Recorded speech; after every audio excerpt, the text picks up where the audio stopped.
Floyd moves on in, and he scores! He's gonna learn today.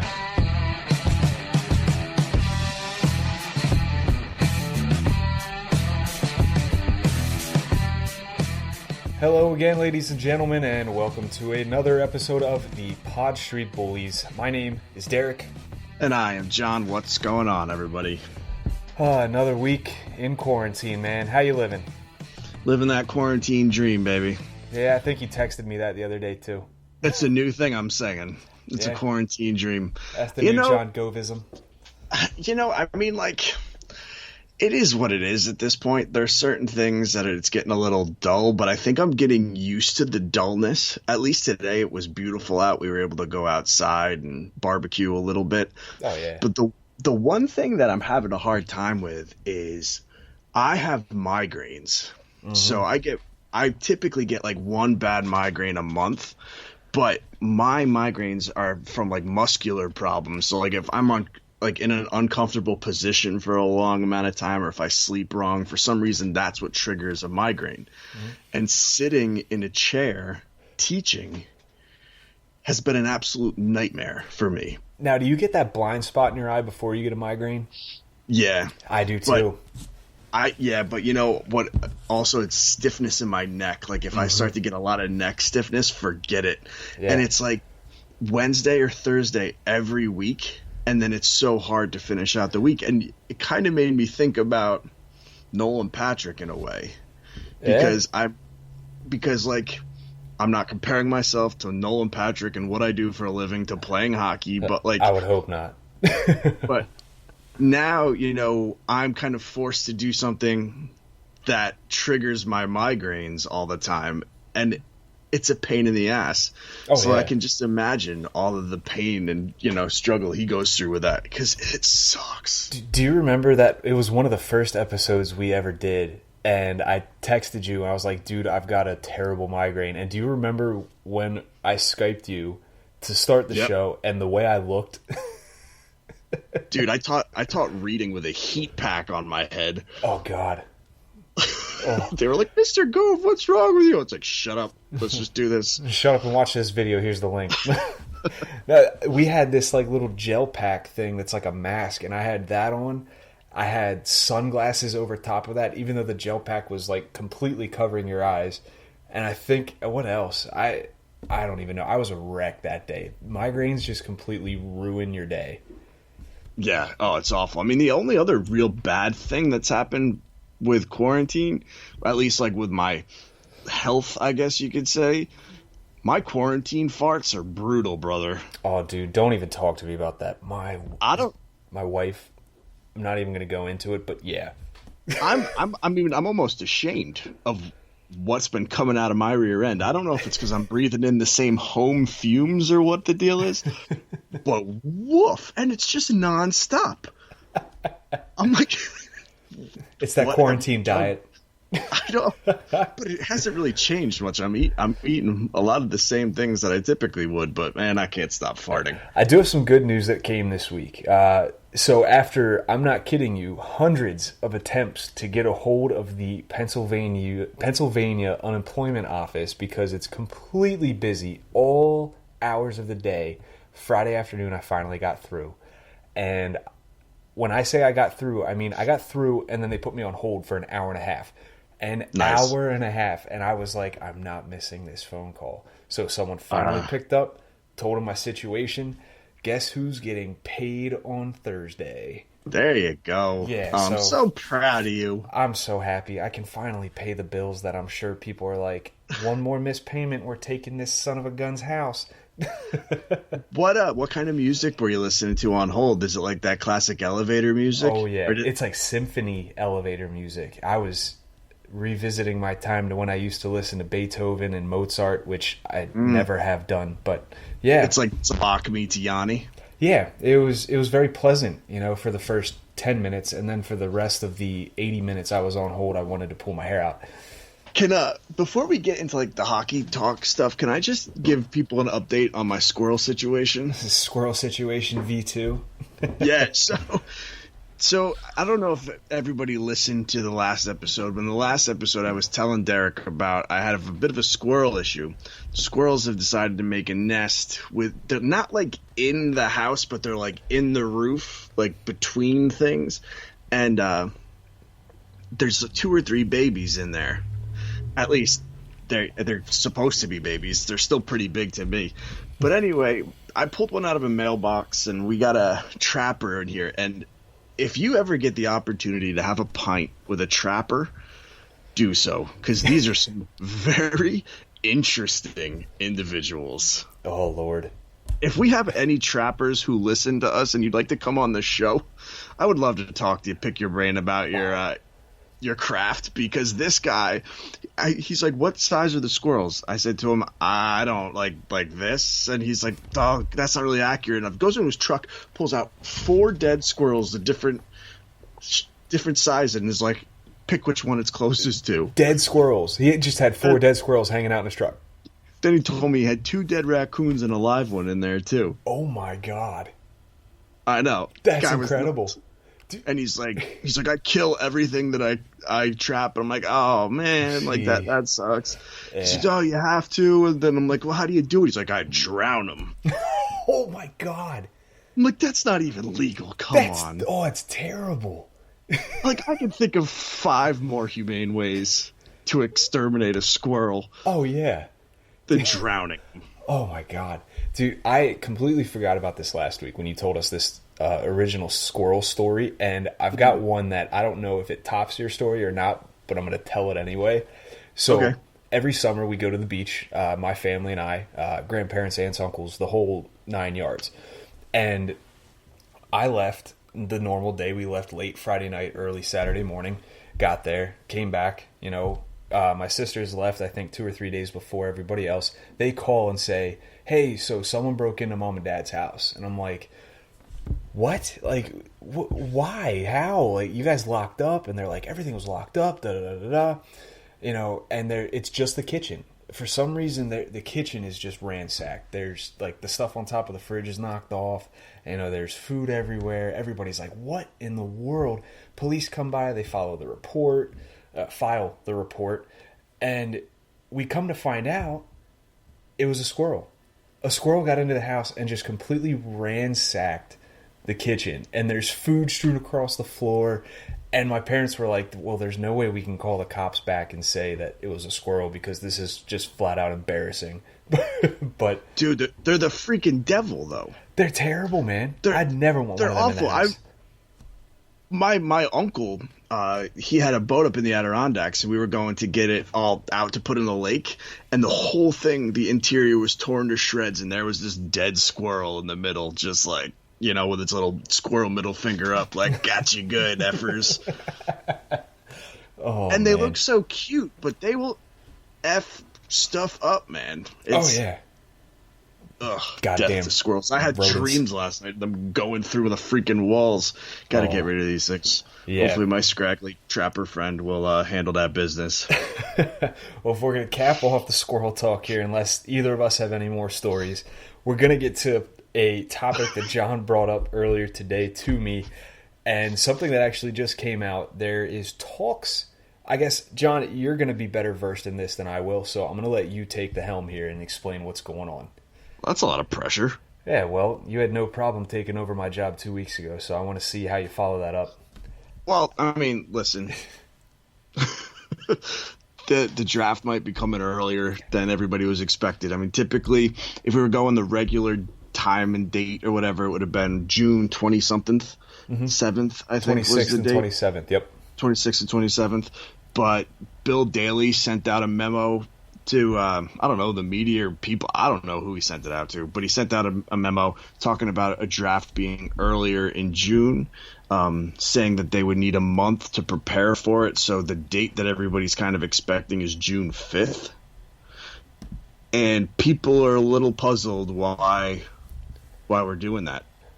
I mean, well, we talked about it last week, about a draft being before the end of the season, and this would definitely be before the end of the season because there's not much talk about resuming the season right now by that date. But that was the talk was having it at the same time.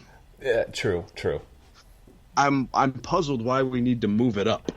Yeah, in my mind, a June 26th, 27th draft, the way it was scheduled, I think would have worked. I'm still of the mind that I would rather it be after play has been, right. Ceased. But if you're giving me those two options, I think the lesser of the two evil, if you will, would be to have it at its normal date. Well, I mean, I don't know if it makes much of a difference between it being June 5th and June 27th. But I just don't know why we need to do it unless there's something else going on. It just doesn't make much sense to move it, to rush it if you don't need to. And you brought up a good point in our conversation earlier as well, where we talked about... Of course I did. Yeah, of course you did. It might be, people are pinching some pennies right now because there's really no money flowing into any of these leagues because there's no games, there's no events, there's nothing. Aside from the NFL draft 2 weeks ago, this is something where the NHL might look at it and say, hey, maybe June 17th, 18th, we're going to be in deep doo-doo, and we need something before then that's going to generate some revenue. And however much revenue that the draft can produce, that's the type that they need, and that's maybe why they're moving it up. Could you see that being the case? Yeah. I mean, in the same thing that I was reading about Bill Daly talking about it, and I hope his name's Bill Daly and not another kind of Daly. But it is Bill Daly, the deputy commissioner. Yeah. They were referencing the NFL draft and how that went well. And I kind of want to squash the bug on that real quick because as much as we love the NHL and hockey fans, bleed the NHL, in a grand scope, big thing, it's not on the NFL's level. And you're smoking crack if you think it is. Yeah, the NFL is a conglomerate, compared to the NHL. Right. And, it's a whole different ballgame. I mean, you're talking about most of these players, the casual fans won't even know. It's different. So I don't think that they would generate the amount of traffic or views or money that the NFL would. And I guess my question is, would it cost more money to produce it than they would get from it, too? It's a good point. I mean, and back to the NFL talk, this is too good for me to pass up. You're talking like a McDonald's compared to, John Davies down the road selling gyros out of the back of a van.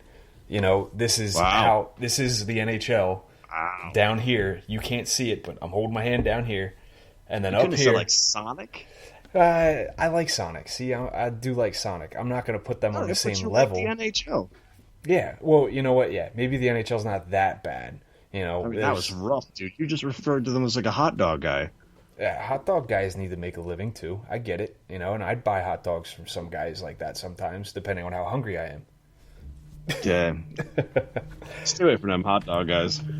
But you're right. I mean, the NFL draft went off probably as well as anybody could have imagined. There were no crazy expectations pinned on it saying, like, this is going to be revolutionary. Like, no one sees this as a lasting way that it's going to happen, obviously. But, yeah, there were hitches, internet connection. You can only go as fast as your internet can. I mean, aside from Roger Goodell looking like he's about to read a bedtime story from that comfy leather recliner he has, really makes me wonder how Bettman would announce these draft picks. I'm hoping from like a hot tub. God, please. Just like bubbles. Ladies and gentlemen, welcome to the 2020 NHL draft. I can hear your boos from 30 miles away. Nobody wanted us to do this, but we're doing it. I guarantee you in the middle of that broadcast, he's going to yell at his mom to bring him something to drink. I can see it now. Oh, man. Now, I mean, listen, I think, at least from what I was reading, they do seem to have answers for all of the questions everybody have. At least if they might be very general answers right now, like we'll come up with a plan. But they understand that a lot's going to need to be tweaked. they're going to have to fix the conditional picks and what the trades are going to look like and all that. But I think it could be done, and I'm going to sit and watch it and be excited about it. But the bigger question really for me is why are you doing it? I just don't get it. To me, it means one of two things. It means either the season's done. Mm-hmm. They're going to start going on with things because they're not coming back, or they're getting ready to come back and they want to push this. They want to get this over and done with, so then they can focus on the on ice stuff. You think about your first point there. Wouldn't you rather dish out some good news and be like, "Hey guys, the draft is happening," and then hit you with the hammer and say, "By the way, the season's done"? Or would you rather say, "Hey, the season's done, but we still have the draft coming up at the end of June," and people are like, "I'm kind of less inclined to tune in now because I've lost interest in hockey"? Yeah, I think that my biggest problem with all of this is I feel like, and not just the NHL, but every sports league where their season is up in limbo, I think they know what the answer to all this is going to be. Yeah. I think that they're, just refusing to admit it and stringing everybody along and providing people hope that's just, it's not going to, materialize into anything. Oh, yeah. It's like a lot of the girlfriends that I had in high school, They just string it along, but the inevitability is, we're done here, and I'm left there thinking, oh, maybe there's something here. Right. Yeah, it makes you just feel like an idiot. I can think of so many times where it's like you're hopeful about something, and then somebody just ends up dropping the hammer anyway. Like, if the season's not going to happen, just say it. Just get it done with and let's move on. Because for me, Captain Pessimism over here, I legitimately don't see how we're going to have hockey and basketball or even baseball at this point. It's incredibly difficult, and there are going to be some very, dare I say, extreme precautions being taken. Due to the fact that people are saying there might be another rise in cases coming up here, another spike, I guess is what they're calling it. Who knows? But at the same rate, you've got guys like us. You've got guys all over the place, girls as well, women, that are just pining. Easy now. Come on out, Derek. We have people all across the board that are pining for sports. People that are just chomping at the bit to have something to watch that's happening live. And they want to see it. They want to be a part of it. Being a part of it's going to be a lot more difficult because I guarantee you if it does resume, there probably won't be any fans involved. But nonetheless, this at least bumps something up to the near future that people can somewhat get excited about. But, how much excitement is a draft going to present when there's no play going on? Well, listen, people like me are going to be excited if the draft was tomorrow, June, July. I'd get up at 3:00 in the morning to watch the draft if that's what time it's going to be on. I wouldn't advise that, Bettman, but if that's what time you're going with, then go for it. But because from the draft standpoint, they're not playing anymore. Everything in the prospect realm is completely done. Mm-hmm. So nothing's going to change with anybody's scouting reports, anything like that. And we've kind of talked about the combine and what that really means in the grand scheme of things. Yeah. It really just comes down to what they feel is important as far as sequentially. And I think that the NHL is showing their hand as far as they don't care if the season's done with or the playoffs are done with. They want to get this draft in. The draft really has no bearing on this season. No one cares about what impact the draft has. Just the trades and all that, the trades and the draft order. But I saw something where it's doing the old school lottery just once. Just all teams involved. Yeah. I liked my idea a little bit more. Well, of course you did. Where you did a lottery. Well, because it was better. But, where it was a lottery for the crappy teams and a lottery for the playoff teams, and then you generated the order from that. I think that that's a little more fair. Yeah.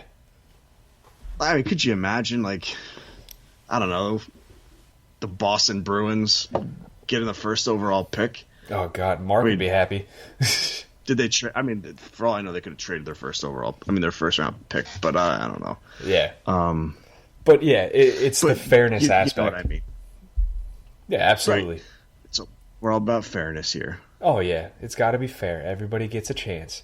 But yeah, I don't know. Honestly, dude, I don't think the season's going to happen anyway. So we might as well have the draft. Yeah, and I mean, having the draft kind of sets the NHL off on the right foot where it's like, okay, whether they say it or not, that's probably a good sign that hockey's not resuming, and then we can get on with the free agency. We can get on with like training camp, hopefully, if that's a possibility when we get closer to the beginning of the 2020-2021 season. It's kind of a move that is indicative of them saying, no, we're not playing out the rest of this season, but we plan on going ahead with next season per usual. Right. And again, I think that there's so many there's so many things that are outside of their control that like they can't really give an answer to that. They could say, of course we want to start next season on time, but all it takes is for stuff to spike back up, and that's not going to happen. Yeah, and I mean, you got to think too, if you're throwing this out there, how many of these teams share arenas with not just NBA teams, but we're talking about lacrosse. We're talking about really any indoor sport that's played at these arenas. Yo, listen, lacrosse, you just tell them, sorry guys. Sorry guys. Oh, you're going to make a couple people mad at that comment. That's all right. Hopefully my wife's not listening, but come on now. Yeah, I mean, I'm not the biggest lacrosse fan either, but in the spirit of fairness, like we were just preaching, you look at it where you think about it, the NBA's had more confirmed cases of COVID-19 than the NHL has, to my knowledge at least. And yeah, actually, I was just reading it. I'm sorry to cut you off, but this is crazy. So the thing that I read was the NHL has 8 confirmed cases. Okay. 5 of them were from players on Ottawa. Oh, yeah. Yeah, Ottawa seemed to be the hotbed with the I guess NHL. it makes sense because, like, if one of them gets it, there's more of a chance. But it's just funny. 5 of them are in Ottawa. I mean, it's not funny because they're sick. So, yeah. But you know what I mean. Poor choice of words there, John. I'm sorry. But yeah, you're right. I mean, and you think about it too. This virus could have been around a lot less recently. It could have been around longer than just, when it started out in February was when it really raised concern. So some of these guys might have had it already and, we're okay, and then pass it along to the other guy. It's like, hey, here, we all know they share water bottles. We all know that, they share a bunch of stuff within the locker room. It's one of those things where a handful of people could have been infected, not known, and then pass it along to somebody else. Who knows? Right. I know. Yeah, it's all wild. I think the thing that drives me nuts the most, a lot of this drives me nuts, but I think the thing that drives me nuts the most is all of these like crazy scenarios for any sport that I keep reading. It's like, we're going to play all our games at a zoo in the lion den, and no one but the lions are going to be there, and the chimpanzees are going to broadcast it. And then we can't really get the Stanley Cup there because Pritchard's been holding it the whole time, and he might have corona. So we're gonna get a water bottle with the name Stanley on it, and that's what we're gonna give him at the end. It's like you and me sitting there high off our ass, just coming up with different ways we're gonna do this. Like, let's all go to North Dakota. Let's just play at Grand Forks Arena. Come on, let's do that. You've probably got Daly and Bettman and everybody else that's part of the brain trust sitting in on a Zoom call just getting stoned, throwing out ideas like, hey man, what if we took the Stanley Cup and we didn't give it to somebody? Well, they're probably sitting there going, God made a lot of great things, but then he made the platypus. And people look at the platypus and they're like, what the hell is that thing? I want these NHL playoffs to be our platypus. Jesus Christ. This is going off the God, rails not Jesus. Way quicker than I thought it would happen. Oh. But I guess in the grand scheme of things here, if we're going to try to reel it in a little bit, do you think... I don't know what you mean. Yeah, well, obviously here. But if you had the choice, June 26th, June 5th, when would you hold the draft if you're Gary Bettman? It legitimately doesn't matter to me. I both the dates mean the same thing in my mind. I mean, there's got to be a reason they're doing it. I mean, maybe the NBC Sports is like, well, if you do it on the 5th, we'll give you double the money. But I don't know. I'm sure he just wants to get it in there to give fans something. So I'm sure from like a Bettman standpoint, the 5th is a much more appealing time. Mm-hmm. But from someone in my seat, I really don't see much of a difference from the 5th and the 27th if there's no hockey happening yet. Yeah. I mean, would it change your mind if we found out whether the season were to resume or not?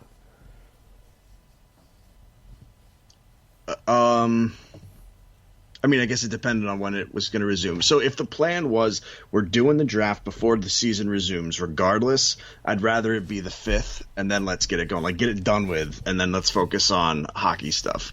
You know, I'd hate for it to be like the draft is on the 27th and we're getting back to things on July 1st. Okay. Yeah, I'm of the same breath. I think that's a good idea because then it kind of quenches your thirst a little bit before that almost month layoff and then the season starts back up. So at least it's like that little teaser, you know? Right. Yeah. So, but I don't know. Yeah. You know, let's talk a little bit about politics. Let's talk about baby. Let's talk about you and me. And when I say politics, I mean just one politician. His name is Justin Trudeau, and he had something interesting to say that, once again, I'm going to give the mic to John here because he's the one that pitched this idea, and he really should be hosting this. Well, he got up and he went, "Ask me about my wiener." We're going to have to label this explicit, aren't we? I don't know. Was wiener explicit? No, it's not, but I feel like it's a slippery slope after that. Oh, but you're not talking about that time. No, not that time. The other time. Oh, all right. Sorry. So he said that if the NHL planned to resume, that players that were traveling back into Canada to go to the respective teams would have to, at the least, do the quarantine procedure, which, if it's anything similar to what the United States is, it's, I think, 14 days, right, Derek? Yes, 14 days. You have to be in quarantine. But what I was reading was, like, that was the bare minimum. Like, there might be other bits and pieces involved in this. So he's kind of letting everybody know that it's like, all right, yeah, sure, you might want the season to come back, but there's a little bit more involved here when you're traveling across the border when we've locked down the border. Yeah, that, you know, I've said it, and I feel like I'm overusing this phrase, but that is a slippery slope because these guys coming from, you know, whether it's Florida, Wisconsin, Minnesota, and the traveling north of the border. Sweden. Yeah, Sweden, guys that are overseas, guys that are in Europe, Russia, whatever. Think about the guys that are going to Ottawa right now. You said they had 5 cases. You know, you think that, I mean, you think Bobby Ryan's wife is going to be happy that he's going back to a locker room that could potentially be infected? Right. I mean, well, what about the teams in New York, man? New York. Oh, New York, yeah. We're getting pummeled with this crap. Yeah. You know? You got to think of families in this case because, I mean, how many of these guys have wives and kids that depend on them? And, yeah, they need to make a living, but at the same rate, at what cost? Right. And that's the thing. I mean, you have to look at all of this with sports coming back or anything, you know, just jobs reopening and all that stuff.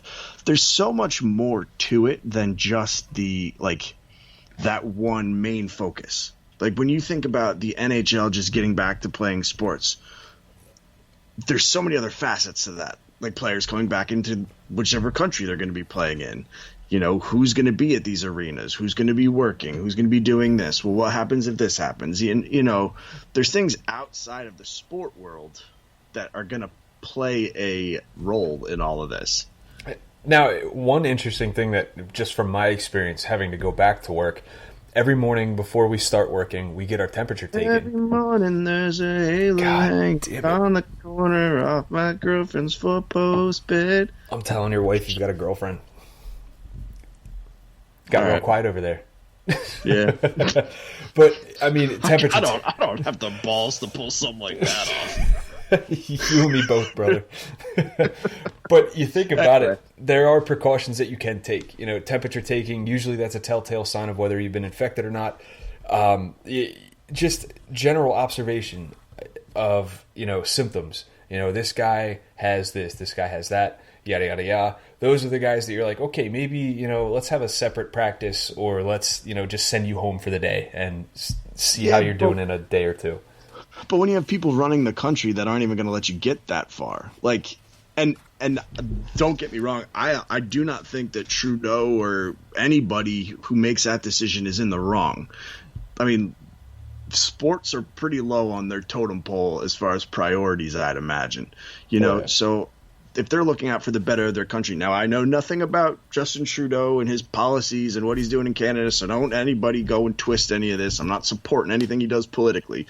I'm just saying that it makes sense what he's saying, you know, and it's something that we all really have to consider with all of this. You know, if things are getting better, the last thing someone running a country wants is for them to get worse and be able to point to what mistakes they made for it to happen. Yeah, when I prefaced this by saying we were going to discuss politics, I didn't mean actual politics. This has no reflection on how we view it. This is just what Justin Trudeau said about how this could go down. And whether we agree with it, disagree with it, it's something that really needs to be brought up because this is a concern. It's a concern about the well-being of not just the people that are playing and partaking in this sport or event, but the people surrounding that event. You know, you got to think you're going to need arena workers in some capacity. Not full arena workers like concession stands and things like that, but, you know, guys that are down in the locker room. That'd be pretty funny. Yeah, just a guy, just a stand with nobody. Popcorn, get your popcorn here. Anybody, popcorn. Can you imagine Konechny scores a goal and the first thing you hear, who needs a popcorn? You know, like in a completely empty arena, somewhere in the middle of North Dakota. Peanuts and Cracker Jacks. Anybody for peanuts and Cracker Jacks? You know, you get like one guy who sells those things at a baseball stadium, and they put them like up way in left field. Like nobody's gonna buy these. You just go there and do that.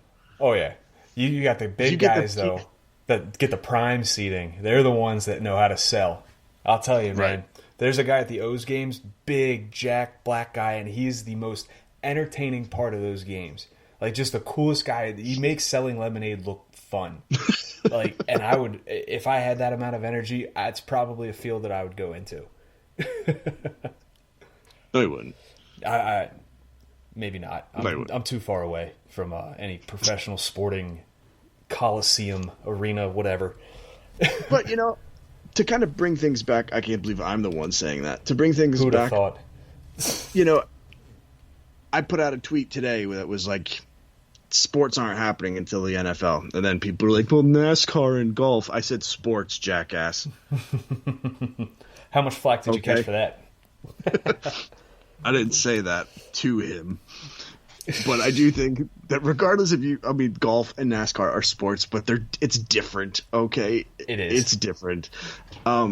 Anyway, all of the major sports, I think the next one to happen will be the NFL, just because there's so much unpredictability with all of this. You know, I think that even if it's just players in the stadium, I still think it might be moving too quickly. And they got to start making decisions on this soon. And I don't think there's enough positive information out there for them to make those decisions. At the end of the day, and in the grand scheme of things, you view these sports and these leagues, they're businesses. Like, they need revenue. They need money. They need to generate income for the people involved with the franchises. So I get the whole, you know, we need to get back to the season. We need to get players on the field. We need to get butts in seats. I totally get that. But at the same rate, we're at the intersection of essentially people's well-beings and making money. And this is a much bigger debate than just sports. But talking specifically to hockey, I really don't think it's realistic that we have games, especially with spectators involved, anytime soon. Right. Yeah. It's just going to be too difficult. Yeah, I don't even think that that's up for discussion, the spectator aspect. Yeah, but bringing it back to the whole income-based, argument here, these guys are taking a hit, and right. It's going to be difficult to get back to that. You've got employees to pay. People need to earn a living, and that's how these guys earn a living. You think Kevin Hayes is going to be out there, working a 9-to-5 job while the NHL's on hold? Like, no. You think Claude Giroux would do that? Probably not. This is their living. To be fair, though, most of them are in a little bit more of a comfort zone than like somebody else that's not working right now. You're right. You're absolutely right. I mean, it's so not the same thing in a few different ways. But there are a lot of people who are affected by this. And the fact, the company itself taking hits. Like, you'd hate to see a professional sports league fold because of something like this. Oh, yeah.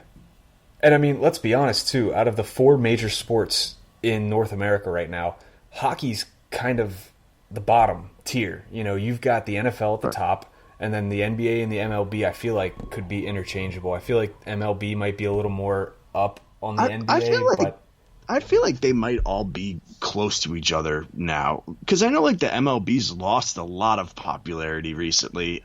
Yeah. And is the NBA even that popular for people who are older than 18? I don't know. I've never been a big NBA fan, so my view on it is much more skewed than a normal person who does watch basketball. But just coming from, I feel like the NHL has always been the low man, because you think about it, and this is kind of how I judge it. Look at the contracts that are dished out in these sports. Your biggest contract in the NHL, I believe, is what, $12 million? Biggest contract in the NFL is what, 40? And that's probably the same for the NBA, and it's around the same for Major League Baseball. So those guys sit up here to me, and then the NHL kind of slides down to the bottom. Baseball, there's no salary cap. Mm-hmm. NBA, there's fewer players. So you got to remember those things too. Very true. I know. NFL, though, how do you explain that? They're titans. Just because the amount of money the NFL makes. Yeah, and that's why I put them at the top. That's why I'm saying the NFL is kind of undisputed. They're the league top. of their own. Yeah, for sure. They're the juggernaut. Roger Goodell makes $40 million a year. $40 million. Wow.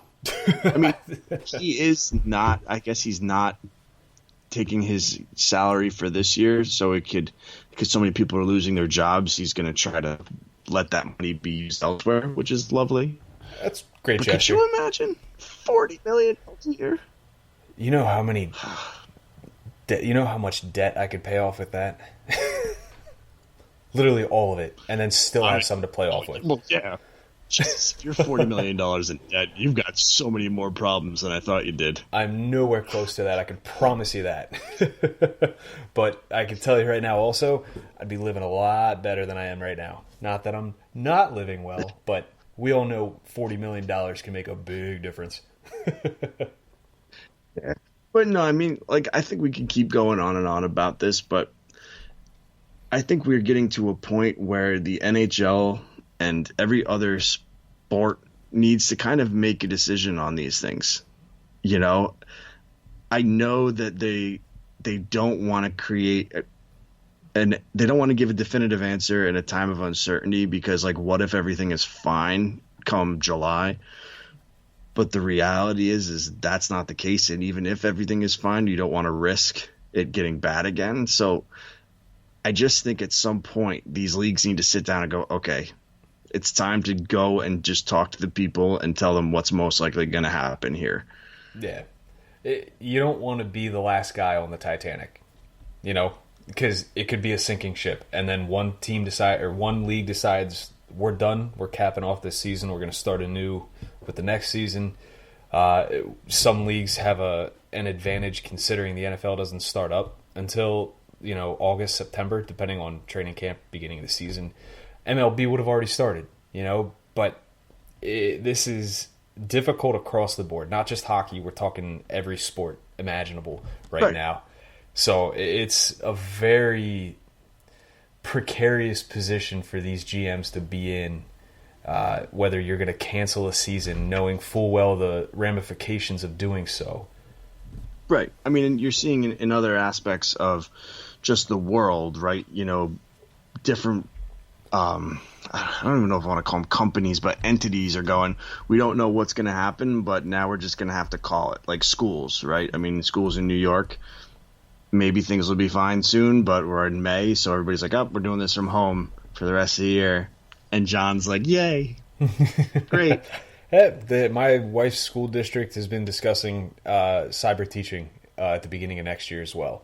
Now, she's been off because of our son being born, and she's just thinking to herself, the long-term sub who took over for her has been calling her at least like once a week here saying, what do you do here? What do you do there? And she's just like, oh, Jesus. Like, I can't imagine what this is going to be like. So I'm going to have her get a hold of you if she needs any advice. Don't. Not if you want her to have a positive outlook on any of this. Don't have her call me, man. She married me. That's been far gone. But, yeah, so, I mean, this one was a little bit more of a BS episode, just kind of talking. But this is more personal viewpoints on some news that's happened, what's the likelihood of canceling seasons, and just kind of knee-jerk reactions to what's been reported. Bill Daley, Justin Trudeau, those little tidbits. But we keep it hockey centric as always, or at least we try to, unless John decides to go off on one of his tangents and start singing again. But regardless, John, I would like nothing more, one, for you to not ever sing again, but two, to tell the folks at home where they can find us. Okay. You can find, I don't know what just happened there. The wheels slowed down a little bit. What is he asking me to do? The wheel's spinning, but the hamster's not moving. Respond. John, respond. Anyway, you can find us on Twitter at PodSTBullies. You can find us, this podcast, on your various podcast receptacles called Apple. What is Podcasts. It called? Apple Podcasts? It's not iTunes. You've been saying iTunes for months now, and it's been Apple Podcasts for a long time. Well, listen, if you haven't been able to find it on iTunes and you didn't go to Apple Podcasts, and that's on you. Suck. Yeah. Spotify, Spreaker, YouTube. Am I forgetting the other real ones? You have forgotten the one that we have just gotten. No. Google, just on. Yeah. You're right. Google Podcasts? Google Podcasts. We are now available on Google Podcasts. I do not know why we weren't initially available on Google Podcasts, but if you're listening to us on Google Podcasts now, you're welcome. I didn't even know Google Podcasts was a thing, but they're great. Yeah. They've just got greater. Yeah, they did. But nothing is as great as my friends at Podmuncher. Of course. Once again, they're running a deal where you can get on the old Munch Pod for...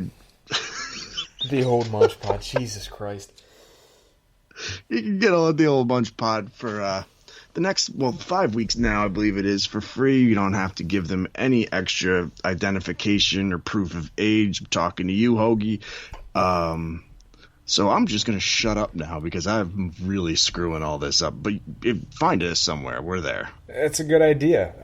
But regardless, you can find myself on Twitter at PodStreetBob. You can find John at PodStreetGove. And folks, I will leave you once again for the probably millionth time, as I always leave you. Let's go Flyers. Bye now.